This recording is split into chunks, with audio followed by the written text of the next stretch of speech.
This video is being recorded as news is spreading of a deal that is basically forcing Israel to release lots of terrorists and basically leave Gaza, allowing Hamas to, in essence, win this war, in order for them to finally free some of our hostages.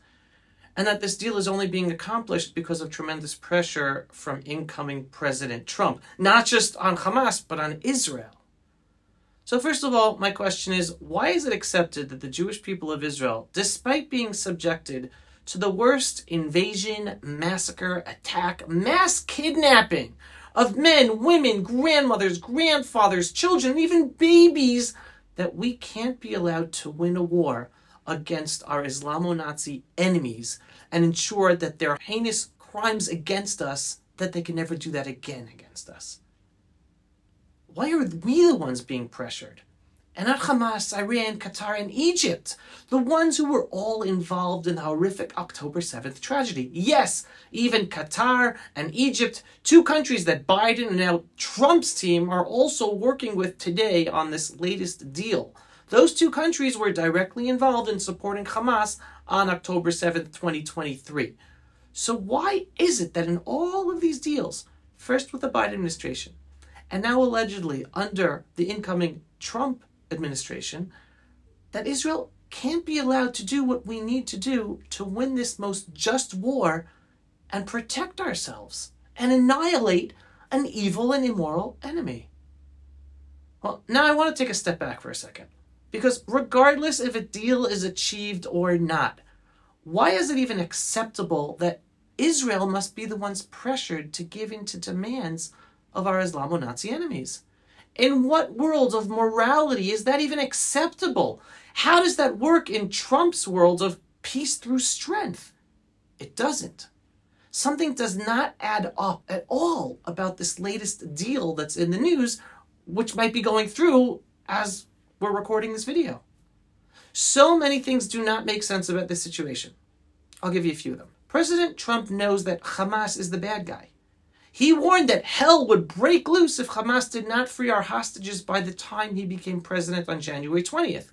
And his vice president-elect, Vance, clarified his statement quite clearly. First of all, Steve Witkoff is a great guy. He's doing a great job over there. And I think the president, if you talk to world leaders, it's very clear that President Trump threatening Hamas and making it clear that there is going to be hell to pay is part of the reason why we've made progress on getting some hostages out. We're hopeful there's going to be a deal that's struck towards the very end of Biden's administration, maybe the last day or two. But regardless of when that deal is struck, it will be because people are terrified that there are going to be consequences for Hamas. Now, what does that look like? I think, number one, it means enabling the Israelis to knock out the final couple of battalions of Hamas and their leadership. It means very aggressive sanctions and financial penalties on those who are supporting terrorist organizations in the Middle East. It means actually doing the job of American leadership, which Donald Trump saying that Israel would be given all the support to totally destroy Hamas.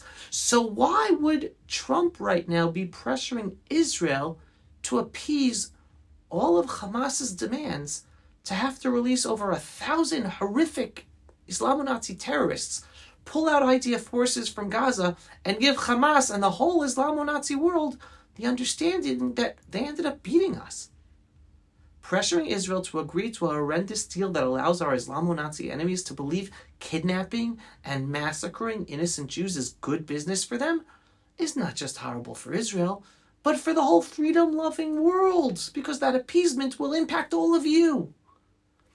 I can only tell you what I know, and that this situation makes no sense to me. But I do know this: a horrible deal with Hamas is not really the issue. If Israel ends up agreeing to end this war without Israel and the IDF remaining in full control of Gaza forever, then we lost the war against our Islamo-Nazi enemies, knowing we are not strong enough to stand up for ourselves against the pressure, not just from our enemies, but from the world and even our allies. And that our enemies can continue to live on and threaten us and murder us and kidnap us with global support, as they have succeeded in doing now. I can't believe that Trump is pressuring us to end this war and allow Hamas and our Islamo-Nazi enemies in the region to win. It makes no sense. There must be a bigger picture that we don't know about. But somehow he has to pressure us to allow them to make the deal with us in order for that bigger picture to happen.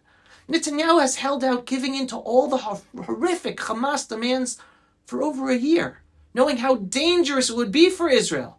Yet now Netanyahu is willing to give in to all those demands that basically allow Hamas to win the war and live to fight for another day without having to pay the price of losing their power in Gaza or existing or any land loss in Gaza. It just doesn't make sense.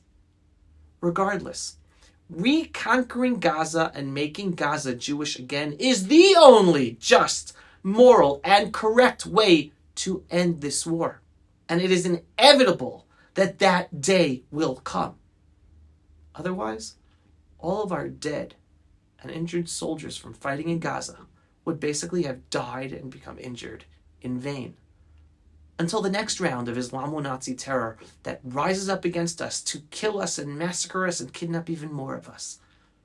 That is a horrendous appeasement that endangers not just Israel, but like I said before, all freedom-loving people all over the world from the genocidal Islamic jihad that is growing all over the world.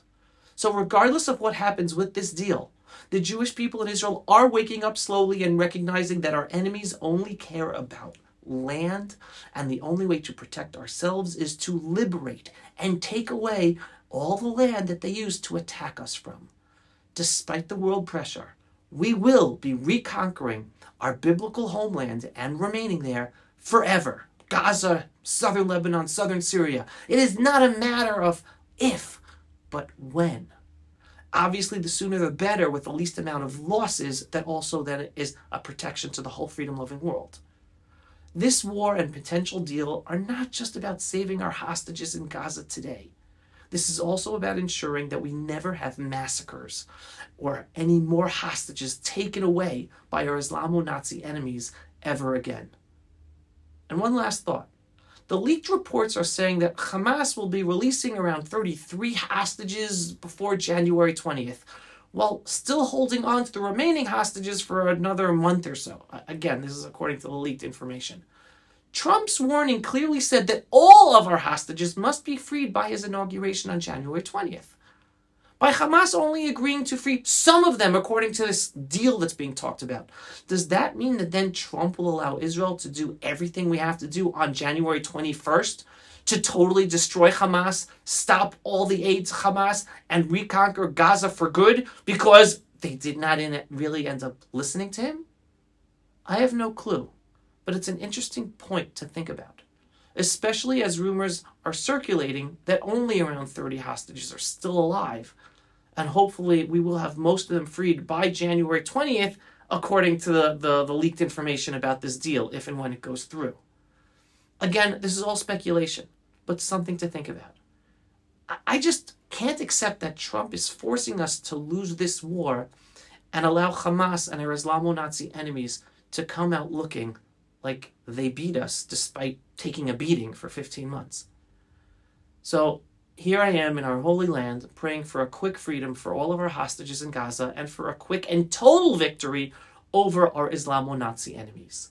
I hope and pray that the rumors of Trump's pressure on Israel somehow is not really what we're hearing, and it really is part of a bigger picture that we don't understand, but that allows Israel to achieve the total victory that we must achieve to not just protect us, but to protect America and the whole freedom-loving world, which must include, in the end, having Israel having total control over Gaza, making Gaza Jewish again with Jewish communities, resettling it, and witnessing the mass exodus of all Islamo-Nazis from Gaza via the Egyptian border so that they can escape to other genocidal Sunni jihadi countries in the Middle East, like Syria, but nowhere near us in our biblical lands. As things become clearer over the next few days and weeks, focus on the one thing that we have control over. That is prayer.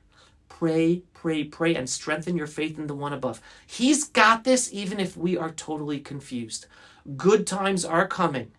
And in the end, the Jewish state of Israel will come out the winners of all this insane evil and immorality that surrounds us. And yes, even though I'm confused right now about this whole Trump pressuring Israel into this deal even before January 20th, even though things won't be perfect for Israel and the Jewish people after January 20th, we're going to be in a much better position with a Trump administration than with another horrific Obama, Biden, Harris administration. So strengthen your faith in the one above, pray, and remember, we've got this. He's got this, and we've got this. Am Yisrael Chai.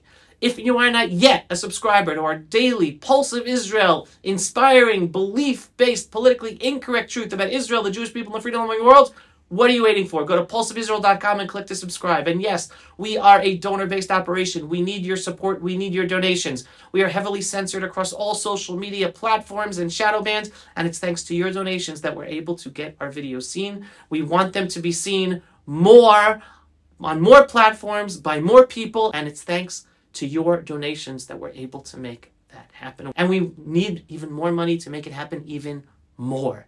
So anytime you're able to click on the donate button at pulseofisrael.com, go ahead and do so. Shalom, everyone, and thanks for watching. Pulse of Israel, frontline videos from the Holy Land. Support our work by donating today.